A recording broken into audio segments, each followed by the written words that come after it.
DY. Patil school of engineering and मॅनेजमेंटच्या वतीनं दीक्षारंभ समारंभ आयोजित करण्यात आला. डी.वाय. पाटील अभिमत विद्यापीठाचे कुलगुरू डॉक्टर राकेश कुमार शर्मा, कार्यकारी संचालक डॉक्टर ए.के. गुप्ता, कुलसचिव डॉक्टर व्ही भोसले, परीक्षा नियंत्रक प्राध्यापक Abhay Joshi, D Y. Patil school of engineering and मॅनेजमेंटचे संचालक डॉक्टर अजित पाटील, प्रथम वर्ष विभाग प्रमुख प्राध्यापक अभिजित मटकर, उपकुलसचिव प्राध्यापक अश्विन देसाई आदींची यावेळी प्रमुख उपस्थिती होती. या कार्यक्रमाला 1200 विद्यार्थी आणि त्यांचे पालक उपस्थित होते. डी.वाय. पाटील ग्रुपचे कार्यकारी संचालक डॉक्टर ए.के. गुप्ता यांनी यावेळी बोलताना जन्मावेळी, शाळेत प्रवेश घेताना आणि कॉलेजमध्ये प्रवेश घेताना असे एकूण 3 वेळा दीक्षारंभ होत असतो असं सांगितलं. आता प्रोफेशनल एज्युकेशनवर भर असेल.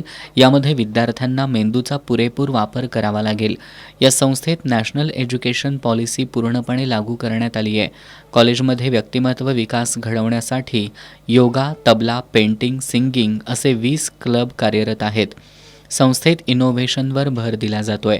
विद्यार्थ्यांनी एकदा प्रॉब्लेम शोधून तो कसा सोडवता येईल यासाठी संशोधन करा, त्याला संस्था मदत करेल.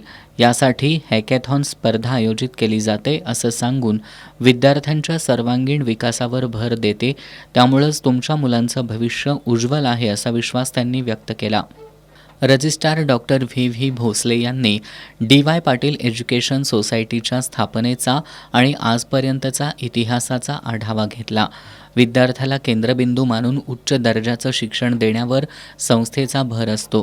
त्यामुळं आज प्रवेशित झालेले विद्यार्थी भविष्यात नक्कीच चांगलं काम करतील आणि आई वडील आणि संस्थेचं नाव मोठं करतील असा विश्वास त्यांनी व्यक्त केला.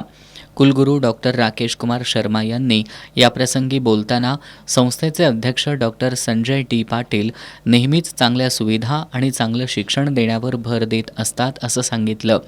विद्यार्थ्यांना multi disciplinary education, quality education देण्यात येतं. याचा फायदा विद्यार्थ्यांना होतो.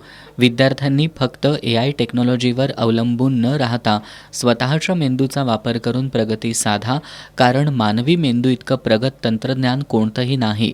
नवतंत्रज्ञान, गुणवत्तापूर्ण शिक्षण, कौशल्य आणि स्वतःच्या बुद्धिमत्तेचा पुरेपूर वापर करून आपलं भविष्य उज्ज्वल करा असं आवाहन त्यांनी विद्यार्थ्यांना केलं. याप्रसंगी पालकांनी सुद्धा आपली मनोगत व्यक्त केली. यामध्ये प्राध्यापक सुनील पाटील यांनी एका चांगल्या संस्थेत आपल्या पाल्याचा प्रवेश झालाय याचा अभिमान असल्याच्या भावना व्यक्त केल्या. यानंतर डॉक्टर अजित पाटील यांनी प्रेझेंटेशनद्वारे संस्थेच्या कार्याचा आढावा घेतला. यामध्ये डी.वाय. पाटील एज्युकेशन सोसायटीची स्थापना, स्कूल ऑफ इंजिनिअरिंग अँड मॅनेजमेंटची स्थापना याविषयी माहिती दिली. डी.वाय. पाटील ग्रुप हा आज शिक्षण, कृषी, वैद्यकीय सुविधा, हॉस्पिटॅलिटी, साखर कारखाना, पॉवर जनरेशन, फिटनेस, एंटरटेनमेंट अशा विविध क्षेत्रात कार्यरत आहे आणि या सर्वाचा विद्यार्थ्यांना फायदा होणार आहे अशी माहिती त्यांनी दिली. सध्या विविध संस्थेत मिळून 1,46,000 विद्यार्थी शिक्षण घेत आहेत.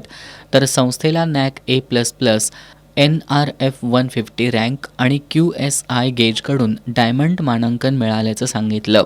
यावेळी डी.वाय. पाटील ग्रुपच्या CHRO श्रीलेखा साटम, डॉक्टर अद्वैत राठोड, प्राचार्य डॉक्टर चंद्रप्रभू जंगमे, डॉक्टर उमराणी जे, डॉक्टर अमृत कुंवर रायजादे, डॉक्टर मारुती देवकर, सुधीर बारदेसकर, महाविद्यालय व विभाग प्रमुख, प्राध्यापक, कर्मचारी यांच्यासह विद्यार्थी आणि पालक उपस्थित होते.